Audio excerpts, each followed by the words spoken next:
So, a movie came out not so long ago, a little movie, you might know it, called Avatar Fire and Ash. And I was excited for this movie. Honestly, like, I was waiting for it. And I know that, like, after Way of Water came out, everybody kind of had this reaction that the Avatar movies are really not that good, and like the only thing about them, the only good thing about them really is like the visuals. And 100% agree. Well, maybe not 100%, maybe like 88% agree with that sentiment because I mean, Way of Water was a strange movie, and I didn't really have many good things to say about it when it came out, but I did enjoy it. I watched it, I think, like three times in like 2 weeks, you know, and I couldn't really tell you what it is about it that I liked so much that it was just like, I mean, first of all, yes, it's beautiful, absolutely gorgeous to look at. And that really did carry a lot for me. Like, it was way worth it. Um, but there was also just this, first of all, really nice feeling of returning to something that I enjoyed so much the first time, especially it having been so long since the first movie came out, and having the characters be put in new situations as much as like the plot itself didn't really make a lot of sense to me. Even now, after I've watched the third movie, I'm still kind of like, I don't understand like most of what you're telling me, but it's a heavy case of what I like to call a lot of time yada yadaing, right? It's just like, this needs to happen. This is what has happened in this movie. We're not really gonna tell you why or how, but just it happened, okay? And now here we are, and let's just move on. And that was the case with like the bad guy who comes back somehow we just transferred his conscience. Like, okay, dude. And then the daughter who is like not the daughter, like she's Aowa's baby. I suppose we figured that out in the third movie now. But in the second movie, it was just kind of like, what is going on? Like, that girl's existence, Kiri, I think her name is, disturbed me the entire movie. I just kept being like, first of all, the fact that they used the same actress to voice her was really putting me off because it's like, why? Anyway, I'm getting so ahead of myself. The point is that the second movie came out, and I realized as I was watching it that this is maybe not such a good movie, but I enjoyed myself nonetheless. And I just really love Zoe Saldana in general. And I think that she brings 100% to every role that she does. And so, yeah, I love Natiri. I really don't care what she's doing. I just want to watch more of it. So the third movie, not coming out freaking 10 years later, I was so excited. I was like, yes. And it's now, the second one was water. Third one is like a fire thing. I was like, ooh, I'm intrigued. What's gonna happen? You know, like considering how immersed we were in this water culture, I was like, I was like so intrigued about what could possibly be the culture of like a fire clan, right? So I had high expectations for it for sure. I have watched the movie, and it's such a strange experience because I did not enjoy it as much as I enjoyed the second one. I've only watched it once, and I don't feel like going back to watch it again. But at the same time, I feel like this story had more potential than the second one. Like, this story was like, it should have been better, yet for some reason I enjoyed it less. And I've been trying to figure out why that could be the case. And so I've just decided to think out loud. So basically, this is not a video that's just going to be about one of the Avatar movies. It's going to be about the trilogy as it is now. Just a general discussion because I need to work through my feelings on this franchise as a whole. So, Avatar. Let's talk about it.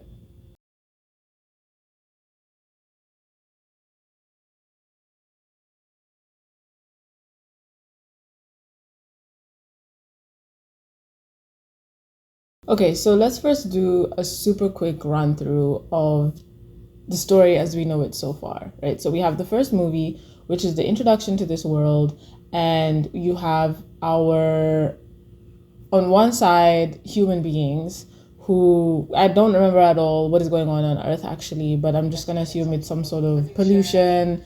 World is like, destroying itself, and we need to figure out a new place to live. I don't know if that's actually, I can't remember at all, but I'm assuming. So they have this, now they've come to this new planet, and it's gorgeous, it's beautiful, whatever. They figured out ways that you can inhabit these avatars so that you look like the alien species and can breathe the air and all of that fun stuff, right? And you have the military who is there, I suppose, to figure out how they can conquer this place. And therefore, the mission is to send this guy undercover. I think his twin brother had died. So he's the only one compatible with this avatar. And so send him in to figure out the easiest way for them to bring down the hostile natives. And he does a pretty good job of it. Unfortunately, so good that he falls in love with Neytiri. Now, she was the chief's daughter, maybe, I think. Falls in love with the culture and the people and all of this stuff. Turns against the military and helps them take them down. The story itself, is it anything spectacular? No, it's the very typical, like, colonization, but also like white savior narrative, where you have this guy from the outside come in to this new culture, learn its ways, excel at it, rise through the ranks, become the leader of that civilization, and be the one that saves them from the big bad evil, despite the fact that they're extremely competent in their own right, right? I don't know. It's not anything mind-blowing, but it's still, I think, done well. I honestly, I think it was just a good movie and a pretty good, like, standalone thing. I was never really expecting there to be more than one movie. I don't remember if they had announced that there would be more than one movie at that time, but I was never expecting the story to continue. It was pretty self-contained. And so, I mean, they killed the bad guy. They basically killed everyone, and then they were like, and then we shipped all the rest of the humans home, except for a select few that were chosen to stay. And if that doesn't read like the end to you, I don't know. But we then get a second movie. And in this second movie, this is now where things start to go weird, where I'm like, I'm really not sure you actually planned any of this, because it's like the bad guy that they killed at the end of the first movie is back. And as I said, they yada yada through a lot of the how. But somehow he had agreed to some secret program where they had stored his conscience or saved his conscience somewhere. And so then when he died, they basically just implanted those memories into an avatar. And so this avatar is like not him, but it's with his memories. And it's like, but what is that thing? Like, did they kidnap? They didn't. Like, it would be one thing if they had like somehow stolen the body of one of these, my gosh, I can't remember what they're actually called, Neytiri's people, because they're not actually called avatars. I don't remember. Anyway, one of these aliens, right? If they had taken one of them hostage and then overridden that person's conscience with the major's conscience, then it would make sense to me. But now you're telling me this is just the body, like the avatar, which is empty. It's a vessel, and then you just put in memories, and it's alive. I don't know if that's how it works. Anyway, this is what I'm saying, where it's like a lot of this stuff didn't make any sense to me. But anyway, so we have our big bad guy back. And then the plot kind of revolves around there's some sort of liquid thing that they discovered is extremely valuable, that they extract from these like whale type creatures. How they found this thing, who knows? And when they found this thing again, who knows? Because at the end of the last movie, they basically said we shipped all the humans out. So like, I don't know. But there's this new substance, this new thing that is so, the human beings want it so badly that they're going to do anything for it. And Jake and Neytiri and whatever just so happen to stumble into one of the civilizations that is close enough to this new action that they become involved in trying to protect them, kind of by accident because of their kids. Oh my god, and the kids are another story. You know, the script is so weird because why do they talk like that? Like, I swear, and this is something that I realized in the third movie, that it must be something like 70% of the kids' dialogue is just like, come on, bro, let's go, bro. And I'm just like, what the heck? Because like, what actually struck me is, why would they speak that way? It's one thing for it to just be weird dialogue, like people trying to write kids and they have no idea how kids actually speak. That's one thing. But why would they speak this way? Nobody else speaks this way at all because they're not in like 2012 America. You know what I mean? Like, they are living on another planet. Their father is a soldier who makes them call him sir. Their mother is Neytiri. They're surrounded only by other scientists, if we're talking about the human beings, right? Other scientists who do not speak this way, or the other alien people who do not speak, they don't even speak English most of the time. So like, where would they develop this kind of dialogue? The only other kid around them is a human boy being raised in the exact same, like since he was born, raised in the exact same environment as them. So them developing this speech pattern is too weird. It was, and it brings me out of the movie so consistently. Every time one of those kids open their mouth, I'm just like, yeah, I'm just reminded that I'm watching a movie, which is something that was not true of the first one. It was extremely immersive. And honestly, a huge drawback of those kids. I don't like a single one of them. But what I did like about the second movie is that they at least tried to give the kids like an important part of the story. And one of my favorite, honestly, I think that like the third act of the second movie is my favorite of the entire three movies, because while the first one is very dramatic and intense, of course, like everything is on the line here. They want to destroy the tree, and that's the direct line to Eywa. They've already done so much destruction that we know like this is gonna be bad. And it's pretty much like all or nothing in this situation. And I think in that sense they do a good job. Even the whole like they fight first and you think like, oh my god, they might do it, but then of course not. They get overwhelmed. Everybody's dying. And you're thinking like, oh no, what's gonna happen? And then it's like, Eywa, heard your call, and like all the animals come and help, you know, turn the tides and whatever. And then you have the final like more intimate fight with Neytiri and the Major, and Jake, and it's like, yes, this is really what it's about. This is like the central conflict, and then it ends with like Neytiri holding Jake's like human body, and it's like, yes, this is like a very nice conclusion to the story that you have told, right? I still feel like the second one is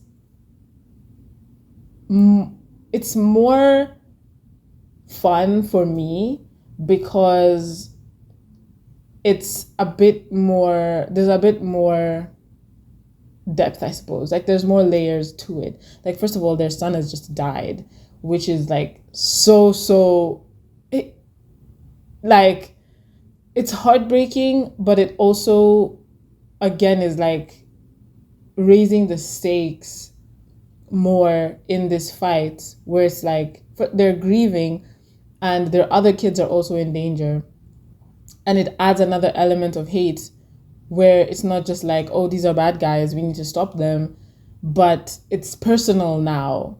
It's like, you have already taken my son from me, right? And there's that element to it. Then there's also the fact that the human boy is the bad guy's son, but he's been raised by the good guys.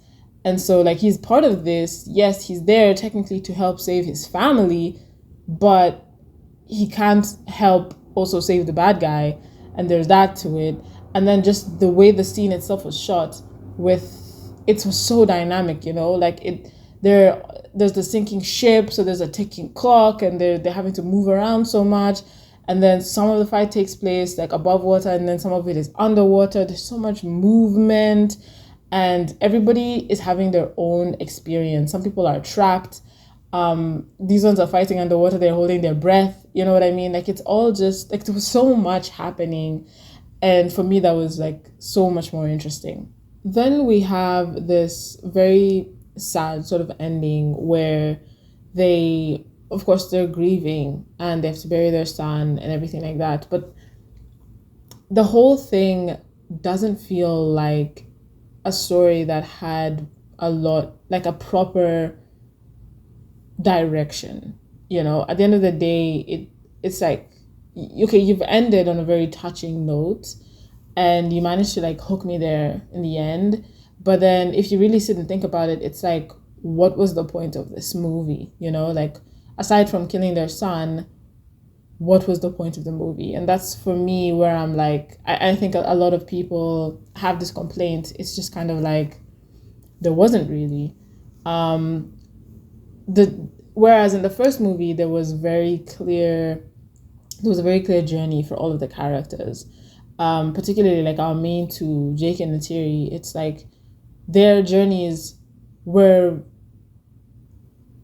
very clear, from Jake being this military gung-ho guy to the man of the people, and Neytiri starting off very like cold and abrasive and just basically rejecting everything to do with Jake and him being a human, and at the end of it learning to accept and love who he is, and like the different aspects of humanity, like saying, they do have value at the end of the day.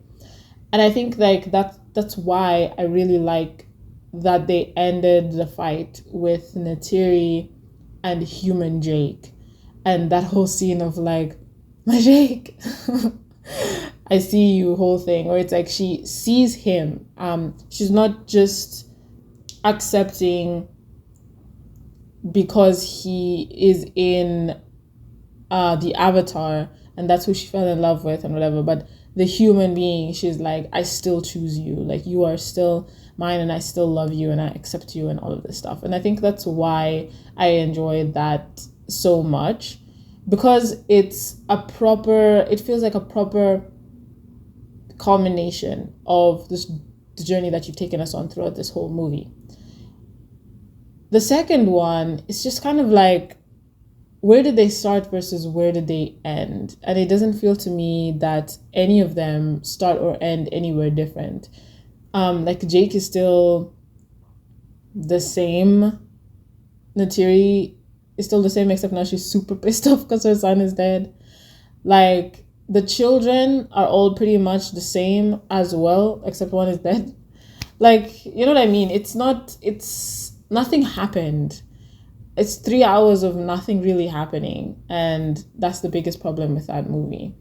Which is why it's so strange that I enjoyed it more than the third one. Because the third movie, I think, has so much more baked into it.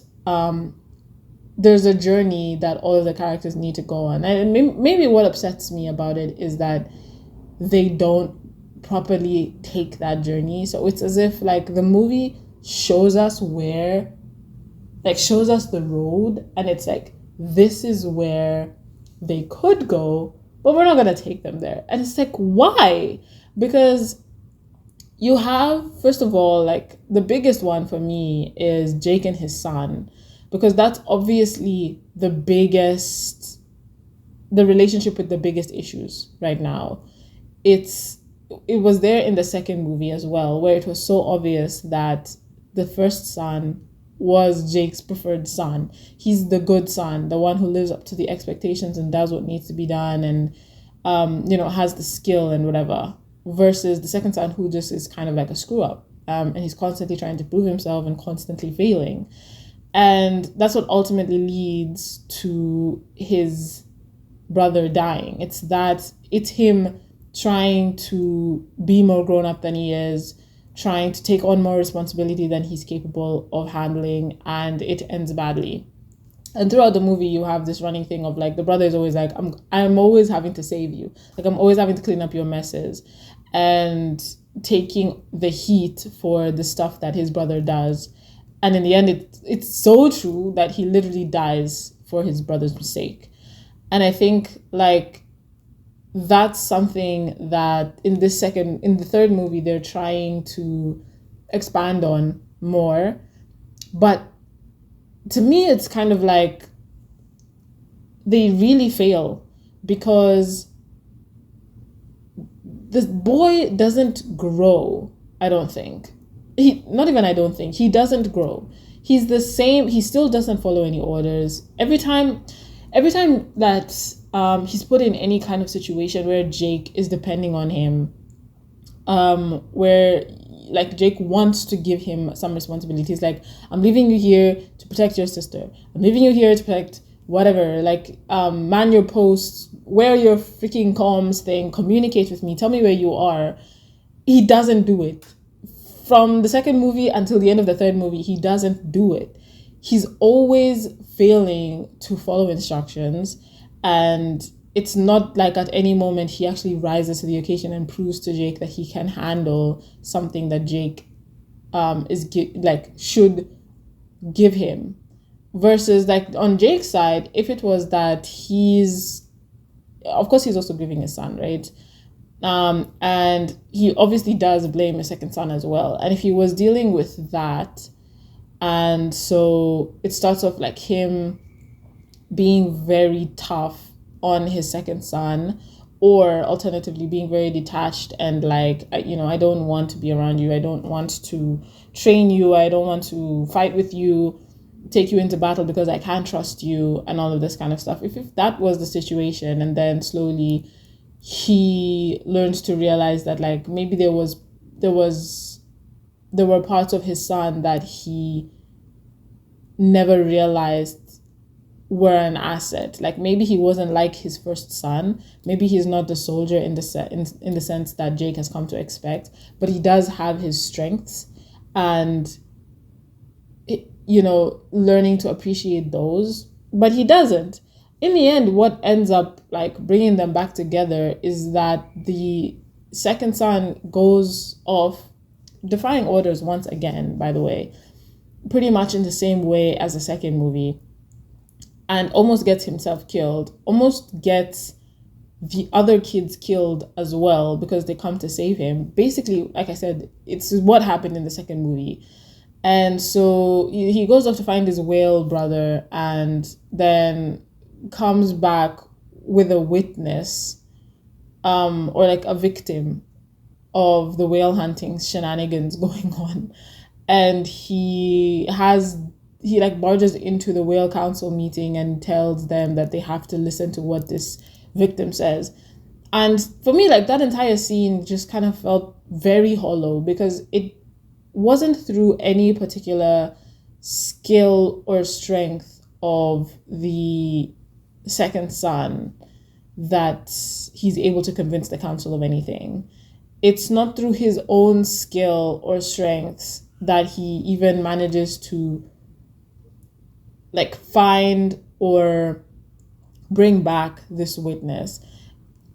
It's literally like he just goes off, gets himself in a bad situation, is saved by his friends slash girlfriend. I don't know if they're actually dating, but they save him, and then they all come back, and then this victim speaks, and then the whales are like, all right, yeah, we'll fight. Which again is the other thing that I'm like, why? Why is hearing from this whale from a different clan that the humans have killed off his entire clan and left him or her, I can't remember if it was a boy or a girl whale, but basically it's the only one left.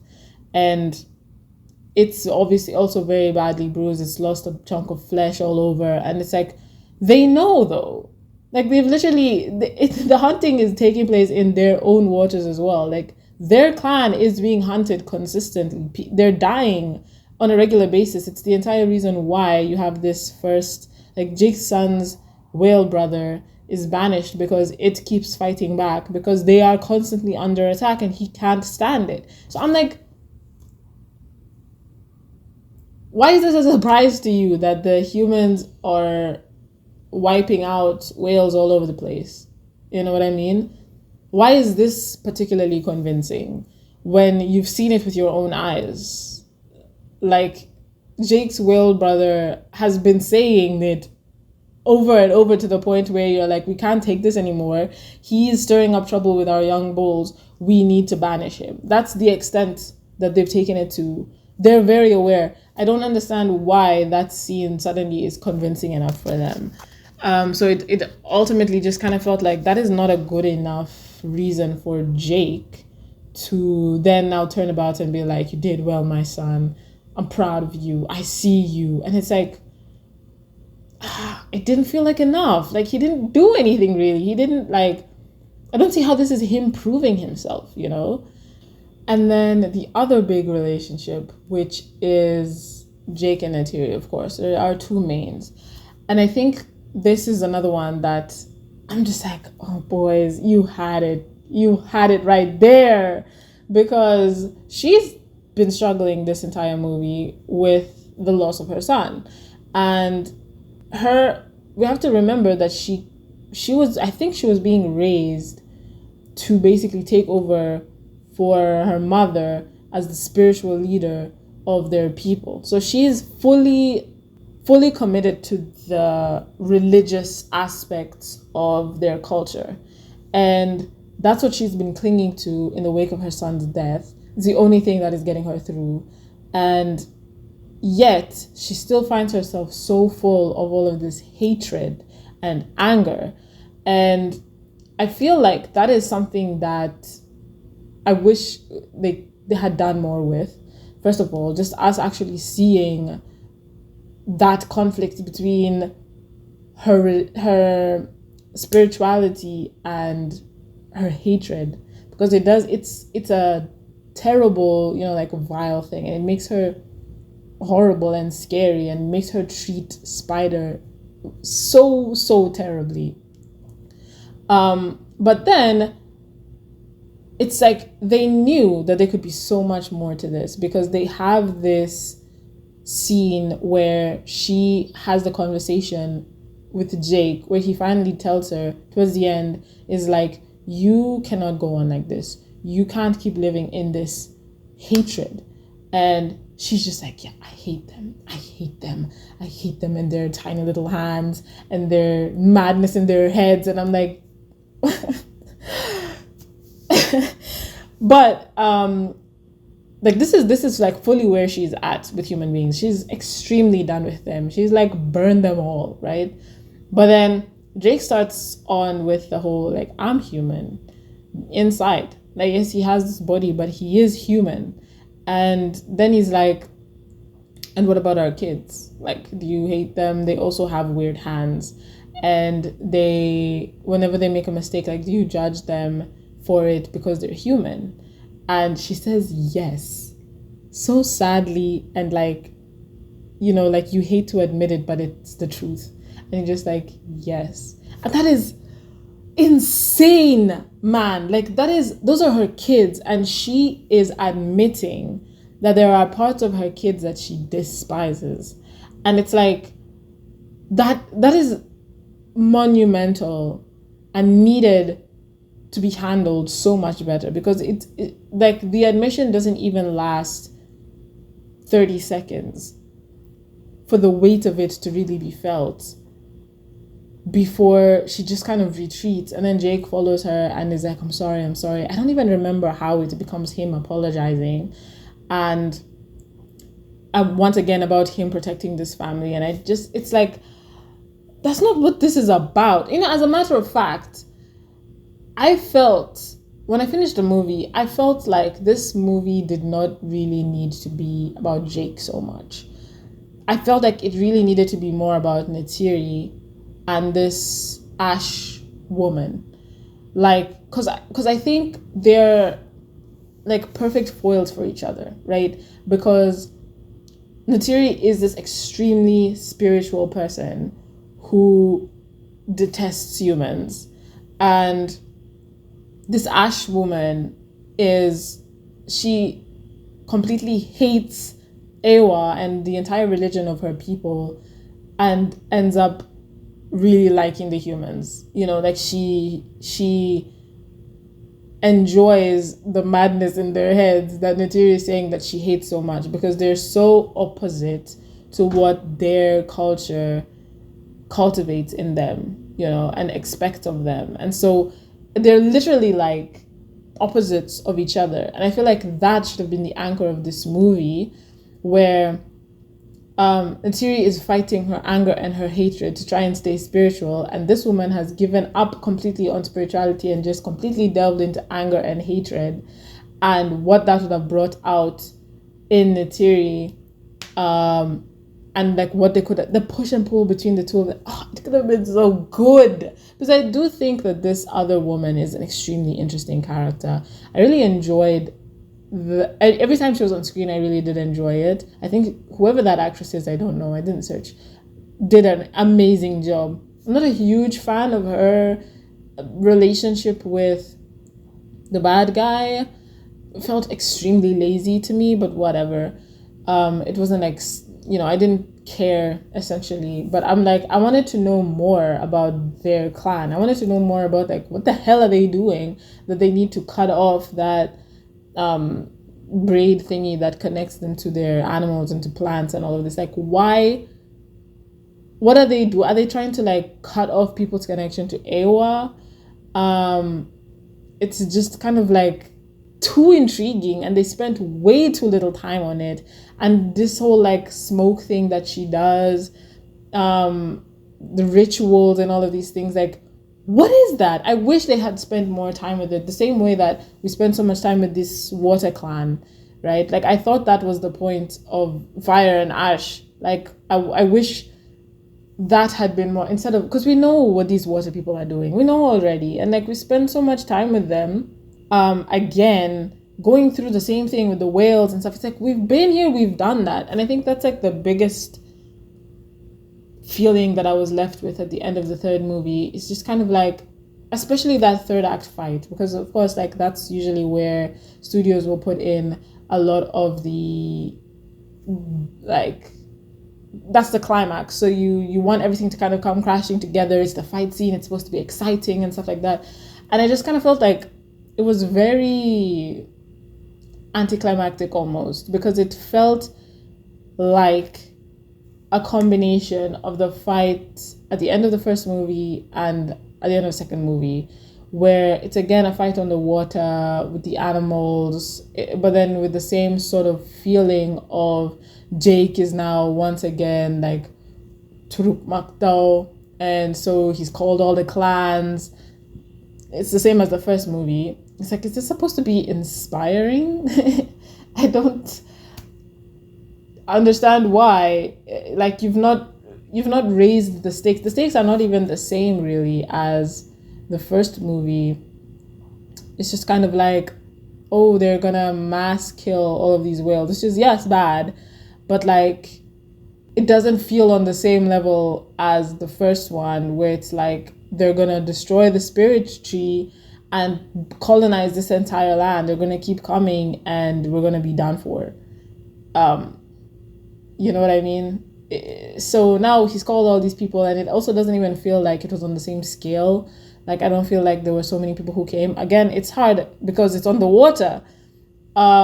So then the fight is pretty much the same fight that was in the first one, and then it's like, oh no, they're losing. What's gonna happen? Like, and then you just have this weird scene with Kiri in the spirit, and this is another thing. I don't know if this was something that was established in the first movie, but why is the spirit that like the I guess it is the spirit world. Why is it a physical place now that you can just go and visit and see the dead people? Was that established in previous movies? Because I actually don't remember. But to me, it just kind of feels like I didn't like that. I didn't like that at all. I felt like it kind of lessens the aspect of like faith or spirituality in a sense. I don't know. I don't know what it is exactly, but it just kind of felt like now, especially with Kiri, it's like this is a place that she's trying to get to. It's a physical thing that is like pushing her away. And so there's like an extended scene that is just her being like, please don't push me away. Please, please. And it's just like, are you kidding? This is so boring. Like it's, oh goodness. And then like having other people come and connect at the same time as her suddenly allows her to connect to Ewa. Why? So what is it that was keeping her out? You know, it's this entire big mystery throughout the movie, or maybe not mystery, but it's like it's an issue that she's having to deal with. Every time she tries to connect, she has seizures. And it's like, I thought there was going to be more to it. Like there's a reason why she can't connect with Ewa, and it has something to do with how she was born or whatever it is. And it's like, no, she just kind of needed more people to believe in her. It's just like, what? I don't know. And then so she connects and like has to go through all of this hard work to convince Ewa to help her father in the fight and whatever. Whereas in the first movie, Jake just connected to the spirit tree and was like, look, the humans are crazy, and if we don't do anything, they're gonna keep coming and destroy everything, so please help me out. And she does. So it's like, what's the big deal? You're talking about Ewa doesn't pick sides, she just maintains a balance, but like obviously the balance of life is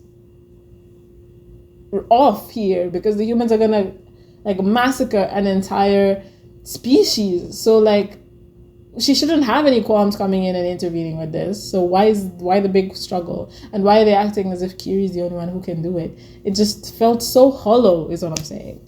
So yeah, I mean, I would very loosely call myself a fan of the Avatar franchise. I'm still excited for the movies to come. I'm definitely going to watch them.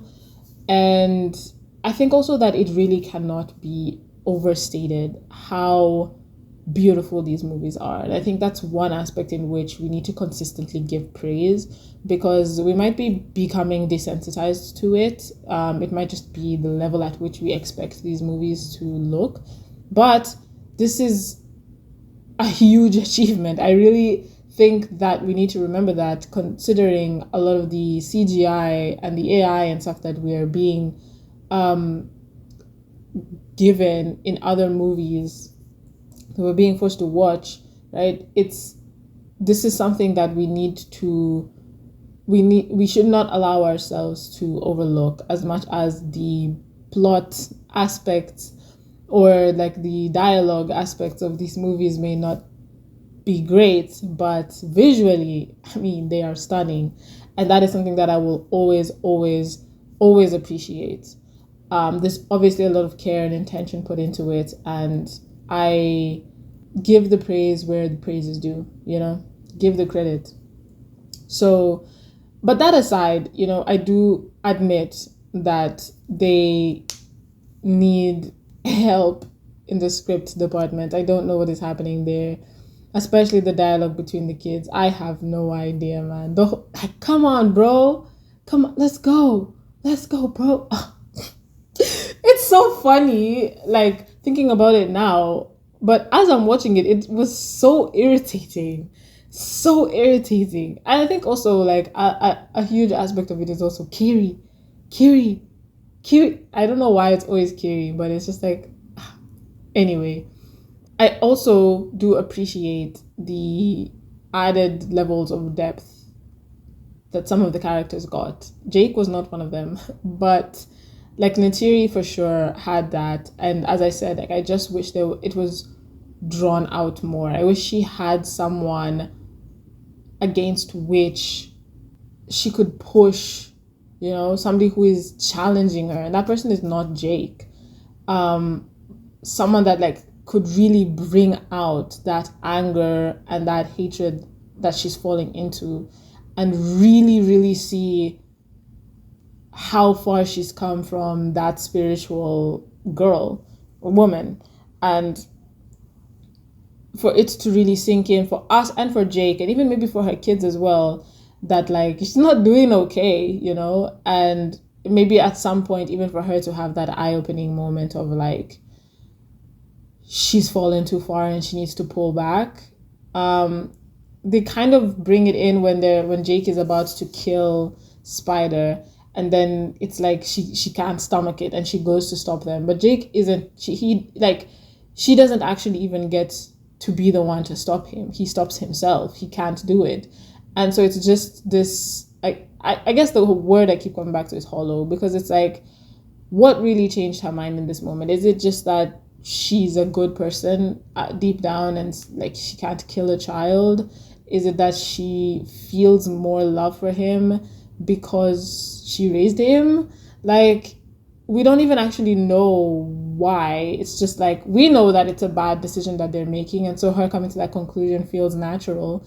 But I wish it had been a proper extension of her character and where her headspace has been throughout this entire movie, where if she had really fallen into anger and whatever it is, and then had this moment of like, if she's the one who was going to kill him, let's say like Jake says, okay, do it. He accepts, all right, we can't let them have him, so we have to do this. And then she's the one who takes him out and she's going to kill him. And then she can't bring herself to do it. And Jake is the one who comes in to stop her, but then finds she's already stopped. That already, just that flip on its own, has so much more weight than Jake, who we always knew was not going to kill this kid. And he never wanted to. And we don't even think he has it in him. You know what I mean? This is what I'm saying, where I'm like, the narrative still revolving around Jake is, I think, a mistake. I don't think that he's the one to drive this story anymore. I think it really needs to be about Neytiri. And if we had gotten that, then I think it would have given Jake a bit more time to then just be kind of doing nothing with his son in the background, and then have that relationship develop the way that it needed to, with the son actually gaining his father's respect in a way that makes sense. Him growing into his own person. Because the son is also another character who gets a bit more of that depth. I think it was a great choice to have him grappling with his guilt. Like, of course he would be. And I think that him trying and failing to live up to his brother and his dad's reputation, like expectations in the second movie, is what led to his brother's death. So in this movie, having him still trying, but then also at the same time kind of being like, I'm never going to get dad's approval, and so let me just do my own thing. And him finding a little bit more of his own strengths and coming into his own, and even if it's not fully, because again, like, I think they have more movies in store. I don't know how many, but I think they have more movies planned, so he can't obviously have his full character development. But if it was just a little bit more beyond just consistently not listening to what his dad says, consistently failing to be there when his dad needs him, consistently failing to protect his siblings when that is the responsibility that has been given to him, and then going off and putting himself in danger, having other people be in danger trying to save him. It's just a rehashing of everything that we've already seen in the second movie. And so then him gaining his father's respect and the whole "I see you" at the end of this movie doesn't feel earned at all, because what has he really done to gain that? What has he learned in this movie that has moved him from the boy who keeps messing up that Jake can barely bring himself to look at, to the one who he's like, because it's even like in the second movie, it's a bit better because his brother has just died and the grief is like fresh for everyone, but he comes back and he saves Jake, and he manages to get his dad, like he actually gives his dad a walkthrough of like, you need to calm down, slow your breathing, you can do this and whatever. And that feels like more of a moment between father and son, for his father to see like, okay, my boy, he's not useless, like he knows a little bit and I should trust him more. That feels more earned than in this movie, where it's just like he ran away to go find his whale brother, brought the brother back, and then kind of like defiantly forced the whale council to listen to the victim. It doesn't feel like he's really done anything of note there. And yeah, so I didn't really enjoy that. And I wish they could have spent more time on that relationship, because I think it's a very interesting one. Just Jake not being a particularly good father, and all of them trying to figure out how to move on, and who they are in this new world. And I think it would have been even more interesting for Jake to be struggling with his inability to keep his family safe when Neytiri is spiraling in this way, and she's taking on the more aggressive position. And so he's kind of left with the kids now all the time and forced to be in close proximity to his son and figure out what that dynamic between them is like now without the older brother. It could have been so interesting. And then, as I said, with the bad chick, the Ash woman, so much potential there. And they really squandered it. I don't know why. It just kind of became like, she was so crazy. And she's obviously like a very dangerous person, but then now, because she's having this relationship with the bad guy, she now just kind of follows him around everywhere. I don't know. It's like, the story isn't about them. Like, the story also isn't about this bad guy. I don't know why they like centered the story around him and Jake still. It doesn't matter. It should be now relegated a bit to the B plot, where it's like some old vendetta that they have with each other that is just really pointless in comparison to the much heavier and more interesting journey that Neytiri and this Ash woman are on, because she, like, the Ash woman is in her own head about her hatred for Ewa and the religion and the spirituality of it all, and she has her own vendetta going on that is far more serious than this major guy who just kind of wants to catch Jake just because, like, those are the last memories that he has. And then this weird developing relationship with his son. Like, I feel like that all should have been secondary, and instead it's the center. And I think that is the weakness of this franchise. And if it continues this way, like, I don't know, I don't think that it's going to end up very good. I don't think it'll be a very satisfying ending, but I'm still gonna watch it. I still enjoy it, and I still have high hopes for it. At the end of the day, like, I like looking at pretty things, and as I said, one thing you cannot argue is that this is a pretty movie. But yeah, I think that's all I really have to say about it, especially since I haven't watched the first and second movies in a while. I hope all of my thoughts made sense. Thank you so much for watching all the way to the end, and I'll see you in the next one. Bye!